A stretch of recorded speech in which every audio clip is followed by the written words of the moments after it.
Hi friends, welcome back to our channel. ഇന്ന് നമ്മൾ നോക്കുന്നത് 6th സ്റ്റാൻഡേർഡിലെ കേരള പാഠാവലിയിലെ 2025-26 അധ്യയന വർഷത്തെ കേരള പാഠാവലിയുടെ ഒരു മോഡൽ ക്വസ്റ്റ്യൻ പേപ്പറാണ്. ഫസ്റ്റ് ടൈം എക്സാമിൻ്റെ ഒരു മോഡൽ ക്വസ്റ്റ്യൻ പേപ്പറാണ് നമ്മളിത് നോക്കുന്നത്. ഓക്കെ, നമുക്ക് നിർദ്ദേശങ്ങളൊക്കെ ഇവിടെ നൽകിയിട്ടുണ്ട്. അപ്പോൾ കൂട്ടുകാരെ എന്ത് ചെയ്യുക, നിർദ്ദേശങ്ങൾ വായിച്ച് മനസ്സിലാക്കുക. ഓക്കെ, നമുക്ക് ഒന്നാമത്തെ ക്വസ്റ്റ്യൻ നോക്കാം. വായിക്കാം, എഴുതാം. അപ്പോൾ എന്തായാലും കൂട്ടുകാർക്ക് ഇതുപോലൊരു ക്വസ്റ്റ്യൻ തന്നെയായിരിക്കും ആദ്യം ഉണ്ടാവുക. അല്ലെങ്കിൽ ഒരു കഥയോ അല്ലെങ്കിൽ എന്തെങ്കിലും ഒരു കാര്യത്തെക്കുറിച്ചുള്ള ഒരു പാരഗ്രാഫോ എന്തെങ്കിലും നൽകിയിട്ട് അതിൽ നിന്നുള്ള ചോദ്യങ്ങളായിരിക്കും നിങ്ങൾക്ക് ഫസ്റ്റ് വരിക. ഓക്കെ, അപ്പോൾ ഒന്നാമത്തെ ചോദ്യം എന്താണ്? വായിക്കാം, എഴുതാം. അന്നു രാത്രി ജൂ അവളുടെ പുതിയ 8ാം ക്ലാസ് പുസ്തകങ്ങൾ മറിച്ചു നോക്കിക്കൊണ്ടിരിക്കുകയായിരുന്നു. കണക്കിൻ്റെ പാഠപുസ്തകം തുറന്നതോടെ വെള്ളത്തിലേക്ക് ഇറക്കിവിട്ട താറാവിനെ പോലെ അവൾ അതിലൂടെ നീന്തിപ്പോയി. അവൾക്ക് കണക്ക് അത്രമാത്രം ഇഷ്ടമായിരുന്നു. അക്കങ്ങളിലെയും ക്ഷേത്രഗണിതത്തിലെ രേഖകളും ആൾജിബ്രയിലെ അക്ഷരങ്ങളും ചേർന്ന് നടത്തുന്ന വേഷം മാറ്റങ്ങൾ അവളെ രസിപ്പിച്ചിരുന്നു.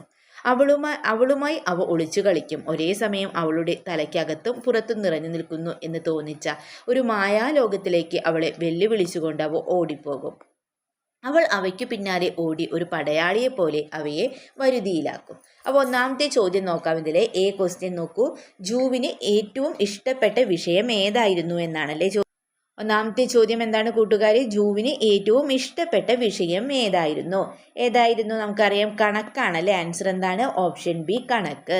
ദെൻ പുതിയ പാഠപുസ്തകം തുറന്ന ജൂവിൻ്റെ അവസ്ഥയെ സൂചിപ്പിക്കാൻ കഥാകൃത്ത് ഉപയോഗിച്ച പ്രത്യേക പ്രയോഗം എന്തായിരുന്നു കൂട്ടുകാരെ? പിന്നാലെ ഓടുന്ന പടയാളി, ദെൻ അക്കങ്ങളും അക്ഷരങ്ങളും രേഖകളും നടത്തുന്ന വേഷം മാറിക്കളി, വെള്ളത്തിലേക്ക് ഇറക്കിവിട്ട താറാവ്, വേഷമാറ്റം നടത്തുന്ന അക്ഷരങ്ങൾ.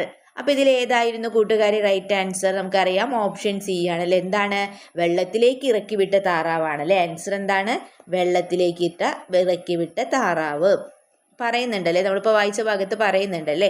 ഓക്കെ, ദെൻ നെക്സ്റ്റ് ക്വസ്റ്റ്യൻ നോക്കാം. ജൂ കണക്ക് ശരിയായി പഠിക്കുന്നു എന്ന് സൂചിപ്പിക്കുന്ന വരി ഏതെന്നാണല്ലേ ചോദിച്ചിട്ടുള്ളത്. അവളുമായി അവ ഒളിച്ചു കളിക്കും, ദെൻ അവളുടെ തലയ്ക്കകത്തും പുറത്തും നിറഞ്ഞു നിൽക്കുന്നു എന്ന് തോന്നും, അവയ്ക്കു പിന്നാലെ ഓടി ഒരു പടയാളിയെ പോലെ അവയെ വരുതിയിലാക്കും, ഒരു മായാലോകത്തിലേക്ക് അവളെ വെല്ലുവിളിച്ചുകൊണ്ട് അവ ഓടിപ്പോകും. അപ്പോൾ ഇതിൽ ഏതാണ് കൂട്ടുകാരെ ജൂ കണക്ക് ശരിയായി പഠിക്കുന്നു എന്ന് സൂചിപ്പിക്കുന്ന വരി? അതേതാണ്? എന്താണ് കൂട്ടുകാരെ? അവളുടെ തലയ്ക്കകത്തും പുറത്തും നിറഞ്ഞു നിൽക്കുന്നു എന്ന് തോന്നുമെന്ന് പറയുന്നുണ്ടല്ലേ. ഓപ്ഷൻ ബി ആണ് answer. Okay, the next question നോക്കാം. ജൂൻ്റെ ഗണിതശാസ്ത്ര പഠനവുമായി ബന്ധപ്പെട്ട ശരിയായ പ്രസ്താവന ഏതെന്നാണല്ലേ ചോദിച്ചിട്ടുള്ളത്. ഓക്കെ, നമുക്ക് നോക്കാം. ആസ്വദിച്ച് പഠനം മനോഹരമാക്കാം. ധാരാളം സമയം പഠനത്തിന് ആവശ്യമുണ്ട്. ഓപ്ഷൻ സി എന്താണ്? എഴുതി പഠിക്കുന്നതാണ് കൂടുതൽ നല്ലത്. ഓപ്ഷൻ ഡി, ശ്രദ്ധിച്ചില്ലെങ്കിൽ ഉത്തരങ്ങൾ തെറ്റിപ്പോകും. അപ്പോൾ ഇതിൽ ഏതാണ് കൂട്ടുകാരെ റൈറ്റ് ആൻസർ? നമുക്കറിയാം, ഏതാണ്? ആസ്വദിച്ച് പഠനം മനോഹരമാക്കാം എന്നുള്ളതാണല്ലേ. ആസ്വദിച്ച് പഠനം മനോഹരമാക്കാം. ഓക്കെ, ഇത് നെക്സ്റ്റ് ക്വസ്റ്റ്യൻ നോക്കൂ. രുചി അനുഭവമാണ്. അമൃതം നുകരാം യൂണിറ്റ് നിറയെ ഭക്ഷണവിശേഷമാണ്. നാവിനെ രസിപ്പിക്കുന്ന, വീണ്ടും കഴിക്കാൻ കൊതി തോന്നിക്കുന്ന ചില വിഭവങ്ങൾ നമ്മുടെ മനസ്സിലുമുണ്ടല്ലേ. രുചിയും മണവും മറക്കാൻ കഴിയാത്ത ഒരു ഇഷ്ട വിഭവത്തിൻ്റെ രുചി അനുഭവം എഴുതുക. അപ്പോൾ കൂട്ടുകാർക്ക് എന്ത് ചെയ്യാം? നിങ്ങൾക്ക് ഇഷ്ടമുള്ള, അതായത് നിങ്ങൾക്ക് ഒരിക്കലും മറക്കാനാവാതെ അത്രയും ടേസ്റ്റ് ഉണ്ടായ ഒരു ഭക്ഷണം ഉണ്ടാവില്ലേ, ഇനിയും കഴിക്കാൻ കൊതി തോന്നിക്കുന്ന ഒരു ഭക്ഷണം, അതിനെക്കുറിച്ചിട്ടാണ് നിങ്ങളിവിടെ രുചി അനുഭവം എഴുതേണ്ടത്. ഓക്കെ, നമുക്കൊരു മാതൃക നോക്കാം. എൻ്റെ അമ്മയുടെ വീട്ടിൽ പോയപ്പോഴാണ് ഞാൻ ആദ്യമായി ജിലേബി കഴിച്ചത്. മധുരപലഹാരങ്ങൾ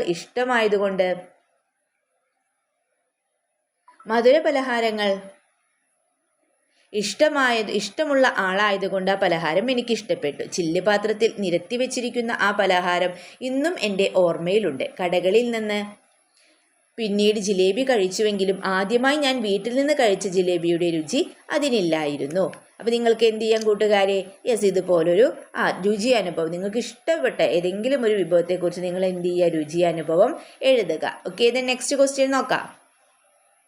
സൂചനകളിൽ തെളിയുന്ന കഥാപാത്രം ഏതെന്നാണല്ലേ ചോദിച്ചിട്ടുള്ളത്.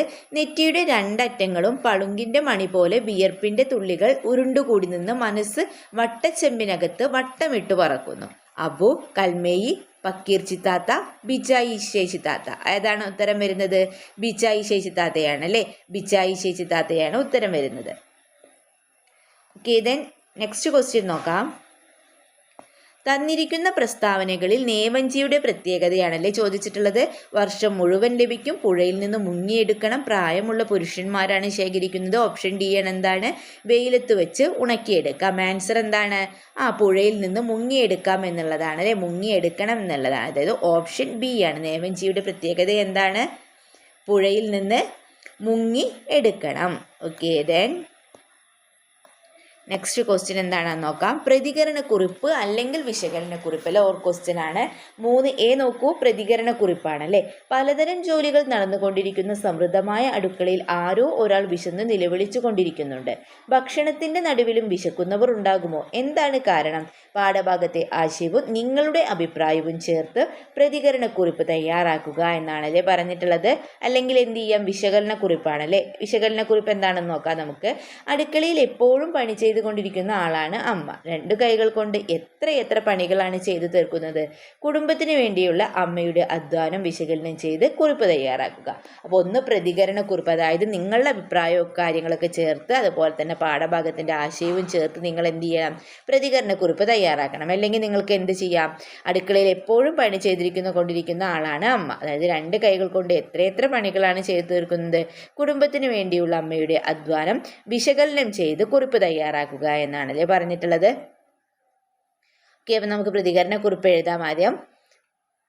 അടുക്കളയിൽ നിരവധി ജോലികളുണ്ട്. ഒരാൾ നിരന്തരമായി ജോലികൾ തുടർന്നുകൊണ്ടിരിക്കുന്നു. കറിക്ക് നുറുക്കൽ, മീൻ നന്നാക്കൽ, ഇറച്ചി വെട്ടൽ, അരിയും ഗോതമ്പും ആട്ടൽ, മല്ലിയും മുളകും അരയ്ക്കൽ, ഇഞ്ചിയും പുതിനയും ചതയ്ക്കൽ, അടുപ്പത്ത് തിളയ്ക്കുന്നതിൽ നിന്ന് കുറച്ചെടുത്ത് എരിവ്, പുളി, ഉപ്പ്, മധുരം എന്നിവ പാകം നോക്കൽ, കൈ കഴുകൽ, മേശപ്പുറവും നിലവും തുടച്ചു വൃത്തിയാക്കൽ, പാത്രം കഴുകൽ എന്നിങ്ങനെ ഒരു ദിവസം എടുത്താൽ തീരാത്തത്ര പണികൾ. ഇവയെല്ലാം ചെയ്യുന്നത് ഒരാളാണ്. ഇത് അമ്മയാണ്. ഇതിനിടയിൽ അമ്മയ്ക്ക് ആവശ്യമായ സമയത്ത് ഭക്ഷണം പോലും കഴിക്കാനാവാത്ത സ്ഥിതിയാണ്. അപ്പോൾ നമുക്ക് തീർച്ചയായും അനുമാനിക്കാനാവും ആ നിലവിളി അമ്മയുടേത് തന്നെയാണ്. നിത്യജീവിതത്തിൽ പലരും അമ്മമാരുടെ പ്രയത്നം കാണാതെ പോകാറുണ്ട്. പലപ്പോഴും ഈ പ്രവർത്തനങ്ങളെ കണക്കാക്കാതെ അത് അവരുടെ ഔദ്യോഗിക ബാധ്യതയെന്ന് കരുതുന്നു. വാസ്തവത്തിൽ ഇവർ വീടിൻ്റെ അടിസ്ഥാന ശിലകളാണ്, ക്ഷമയുടെ, കരുതലിൻ്റെ, അനന്തമായ സ്നേഹത്തിൻ്റെ പ്രതീകങ്ങൾ. ഈ അവസരത്തിൽ ഞാൻ അമ്മമാരെ, പ്രത്യേകിച്ചും അടുക്കളയിലെ നിരന്തരമായ അവരുടെ സേവനത്തെ ഹൃദയപൂർവ്വം ആദരിക്കുന്നു. നിങ്ങളുടെ അദൃശ്യമായ പരിശ്രമങ്ങൾ, നിങ്ങളുടെ ക്ഷമ, നിങ്ങളുടെ പൂർണ്ണ സ്നേഹവും കൃപയും ഈ ലോകത്തെ ഏറ്റവും നല്ലതാക്കി മാറ്റുന്ന ശക്തിയാണ്. ഇവിടെ നമുക്ക് ചെയ്യാവുന്നത് വീട്ടിലുള്ള സമയത്ത് അവരെ പരമാവധി സഹായിക്കുക എന്നതാണ്. ആ കാര്യത്തിൽ നമ്മുടെ കടമ നാം നിർവഹിച്ചേ തീരൂ. ആ രീതിയിൽ നമുക്ക് അമ്മമാരെ ആദരിക്കാൻ കഴിയും. അപ്പോൾ കൂട്ടുകാരി, നിങ്ങളും എന്ത് ചെയ്യുക, ഇതുപോലൊരു പ്രതികരണക്കുറിപ്പ് തയ്യാറാക്കുക. അല്ലെങ്കിൽ നമ്മളോട് എന്താ പറഞ്ഞിട്ടുള്ളത്, വിശകലനക്കുറിപ്പാണല്ലേ. കുടുംബത്തിന് വേണ്ടിയുള്ള അമ്മയുടെ അധ്വാനം വിശകലനം ചെയ്ത് കുറിപ്പ് തയ്യാറാക്കുക. നിങ്ങൾക്കിതിൽ ഏതാണോ നന്നായി എഴുതാൻ സാധിക്കുക, നിങ്ങൾക്ക് ഉറപ്പുള്ളത് ആ ക്വസ്റ്റ്യൻ ആൻസറാണ്. ഇതുപോലെ വരുമ്പോൾ നിങ്ങൾ ചെയ്യേണ്ടതുപോലെ 2 ക്വസ്റ്റ്യൻസ് ഓർ ക്വസ്റ്റ്യൻ ആയിട്ട് വരികയാണെങ്കിൽ നിങ്ങൾക്ക് നന്നായിട്ട് അറിയാവുന്ന ചോദ്യത്തിൻ്റെ ഉത്തരം നിങ്ങൾ എഴുതാൻ ശ്രമിക്കുക. ഓക്കെ, ഇനി നമുക്ക് വിശകലനക്കുറിപ്പ് നോക്കാം. അപ്പോൾ നിങ്ങൾക്ക് എന്ത് ചെയ്യാം, വിശകലനക്കുറിപ്പും ഇതുപോലെ തന്നെ ഈ മാതൃകയിൽ നിങ്ങൾക്ക് എന്ത് ചെയ്യാം, അമ്മയുടെ അധ്വാനമൊക്കെ എഴുതി ആ വിശകലനക്കുറിപ്പ് ഇതുപോലെ തയ്യാറാക്കാവുന്നതാണ്. ദെൻ ഡയറി കുറിപ്പ് അല്ലെങ്കിൽ കത്താണ് പറഞ്ഞിട്ടുള്ളത്. ഡയറി കുറിപ്പ് നോക്കാം. തൊഴിൽ തേടി കേരളത്തിൽ വന്ന് ഞാൻ മലയാളം പഠിച്ചു. ഇപ്പോൾ മലയാളം പഠിപ്പിക്കുന്നുമുണ്ട്. അപ്പോൾ ഫാഷൻ ഡിസൈനറുമാണ്. മഞ്ഞപ്ര UP സ്കൂളിൽ തൊഴിൽ നൈപുണ്യ കേന്ദ്രം ഉദ്ഘാടനം ചെയ്തുകൊണ്ട് ദർക്സ പർവീൻ പറഞ്ഞ വാക്കുകൾ അഞ്ജുവിൻ്റെ മനസ്സിൽ മുഴങ്ങിക്കൊണ്ടിരുന്നു. എന്തൊരു മിടുക്കി കുട്ടി! അഞ്ജുവിൻ്റെ അന്നത്തെ ഡയറി കുറിപ്പ് എങ്ങനെയായിരിക്കും, എഴുതി നോക്കൂ എന്നാണല്ലേ പറഞ്ഞിട്ടുള്ളത്. അപ്പോൾ ഡയറി എഴുതുമ്പോൾ കൂട്ടുകാരെ ഡേറ്റും ഡേയും എഴുതണം. ഒരു കോർണറിലായിട്ട് നിങ്ങൾ എന്ത് ചെയ്യുക, ഡേറ്റും ഡേയും എഴുതുക. ഇതന്നെ എഴുതാം നമുക്ക്. ഇന്ന് ഞങ്ങളുടെ സ്കൂളിൽ തൊഴിൽ നൈപുണ്യ കേന്ദ്രത്തിൻ്റെ ഉദ്ഘാടനം നടന്നു. ഒരുപാട് ആളുകൾ പങ്കെടുക്കുകയുണ്ടായി. ദർക്സ പർവീൻ ആയിരുന്നു പരിപാടി ഉദ്ഘാടനം ചെയ്തത്. ഒരു അന്യ സംസ്ഥാനക്കാരി ആയിരുന്നിട്ടും എത്ര മനോഹരമായാണ് അവർ മലയാളം സംസാരിക്കുന്നത്. എന്നെപ്പോലെ തന്നെ പല കുട്ടികൾക്കും അധ്യാപകർക്കും അത് അത്ഭുതമായി തോന്നി. തൊഴിൽ തേടിയാണ് അവർ കേരളത്തിൽ വന്നത്. ഇവിടെ വന്ന ശേഷം അവർ മലയാളം പഠിക്കുകയും ഇപ്പോൾ മലയാളം പഠിപ്പിക്കുകയും ചെയ്യുന്നുണ്ട്. അതിനെല്ലാം ഉപരിയായി ദറക്സ ഫാഷൻ ഡിസൈനിങ് കോഴ്സ് ഈ ചെറിയ പ്രായത്തിൽ തന്നെ പഠിച്ച് സ്കൂൾ യൂണിഫോമും മറ്റു തയ്യൽ ജോലികളും ചെയ്യുന്ന ദറക്സയെ പോലെ എനിക്കും ഒരു ഫാഷൻ ഡിസൈനർ ആവണം. എന്നിട്ട് എനിക്ക് മറ്റുള്ളവരെ സഹായിക്കണം. ദർക്സയുടെ ഇത്തരം പ്രവർത്തനങ്ങൾ വളർന്നു വരുന്ന ഞങ്ങളെപ്പോലെയുള്ളവർക്ക് ഒരു മാതൃകയാണ്. അപ്പം നിങ്ങൾ എന്ത് ചെയ്യുക, നിങ്ങൾ ഡയറിയിൽ എന്താണോ തോന്നുന്നത്, നിങ്ങൾക്ക് എന്താണോ നിങ്ങളുടേതായ ഒരു ഇമാജിനേഷൻ അനുസരിച്ച് എന്ത് ചെയ്യുക, ആ ഡയറി കുറിപ്പ് തയ്യാറാക്കുക. ഓക്കെ, ഇത് നെക്സ്റ്റ് കത്താണ് അല്ലേ.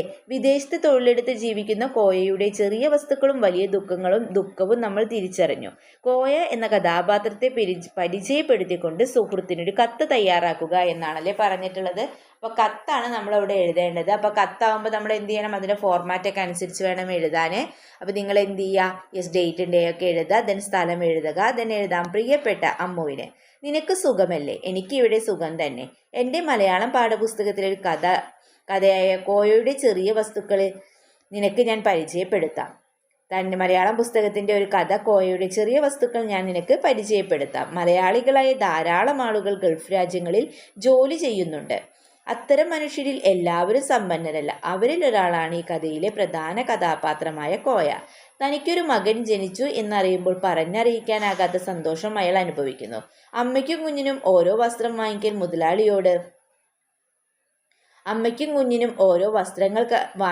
മുതലാളിയോട് 100 ദിർഹം കടം വാങ്ങുകയാണ് കോയ. തുണിത്തരങ്ങൾ നാട്ടിലയക്കാനുള്ള തപാൽ ചാർജിനായി കൈനീട്ടുമ്പോൾ ആർക്കും അയാളെ സഹായിക്കാനാവുന്നില്ല. ഭാര്യയ്ക്ക് വാങ്ങിയ വസ്ത്രം തപാൽ ചാർജിനായി മറിച്ചു വിൽക്കാൻ ശ്രമിച്ചപ്പോൾ നിരാശയായിരുന്നു ഫലം.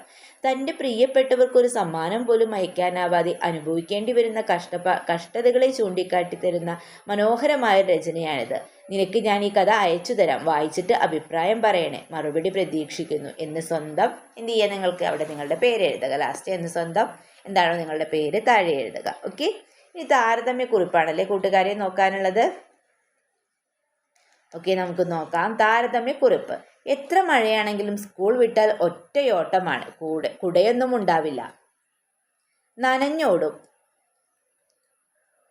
ഉള്ളിലെരിയുന്ന വിശപ്പ് ഓട്ടത്തിനിത്തിരി ശക്തി കൂട്ടും. ഇലയിൽ കുടഞ്ഞിട്ട പുഴുക്കിൻ്റെയും വെളിച്ചെണ്ണയൊഴിച്ച കാന്താരി ചമ്മന്തിയുടെയും ചുടു കട്ടൻ കാപ്പിയുടെയും മണങ്ങൾ ഒന്നിച്ചെത്തി പടിക്കൽ നിന്ന് വീട്ടിലേക്ക് കൂട്ടിക്കൊണ്ടു പോകും. പ്രധാന ലക്ഷ്യമായ അടുക്കളയിലേക്ക് എത്തി നോക്കും. പിന്നെ ഒരൊറ്റ പാച്ചിലാണ്. കുളിച്ചെന്ന് വരുത്തി ഇലക്കീറ്റിലെടുത്ത പുഴുക്കുമായി നേരെ ഉമ്മറത്തേക്ക്.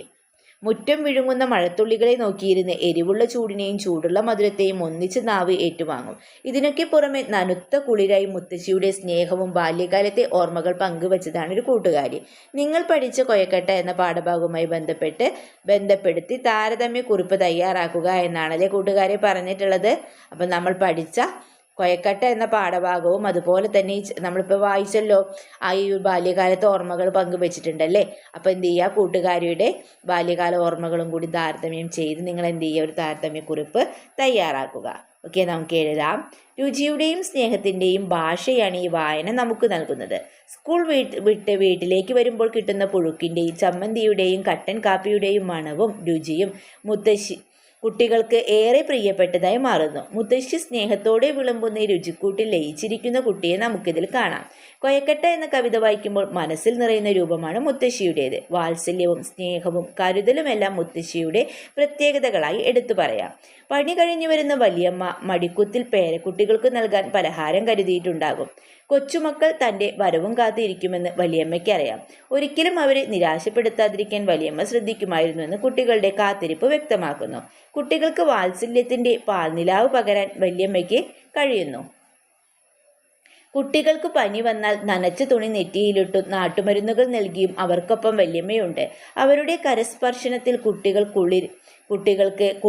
കുട്ടികൾക്ക് ആശ്വാസമായിരുന്നു. രണ്ട് കവിതയിലും മുത്തശ്ശിയുടെ സ്നേഹമാണ് നമ്മൾ കാണുന്നത്.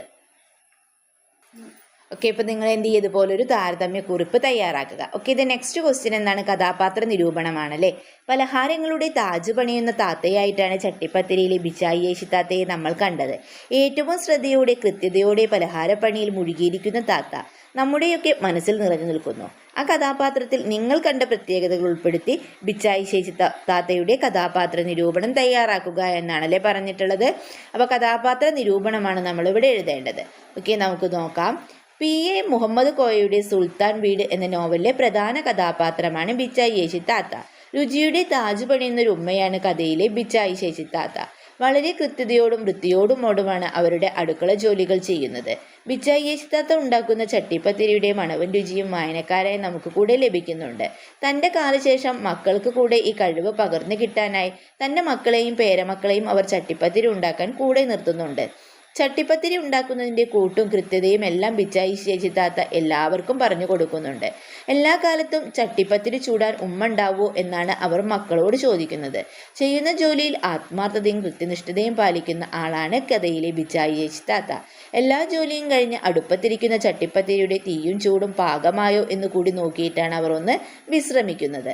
അപ്പം നിങ്ങൾ എന്ത് ചെയ്യുക, ഇതുപോലൊരു കഥാപാത്ര നിരൂപണം തയ്യാറാക്കുക. ഓക്കെ, അപ്പോൾ ഇത്രയും ക്വസ്റ്റ്യൻസ് ആണ് കൂട്ടുകാരെ നമുക്ക് ഈ ക്വസ്റ്റ്യൻ പേപ്പറിൽ ഉണ്ടായിരുന്നത്. അപ്പോൾ എന്ത് ചെയ്യുക, നിങ്ങൾക്ക് വീഡിയോ യൂസ്ഫുൾ ആയി തോന്നുകയാണെങ്കിൽ തീർച്ചയായും വീഡിയോ ലൈക്ക് ചെയ്യുക. തുടർന്നും ഇത്തരം വീഡിയോകൾക്കായി ചാനൽ എന്തായാലും സബ്സ്ക്രൈബ് ചെയ്യുക.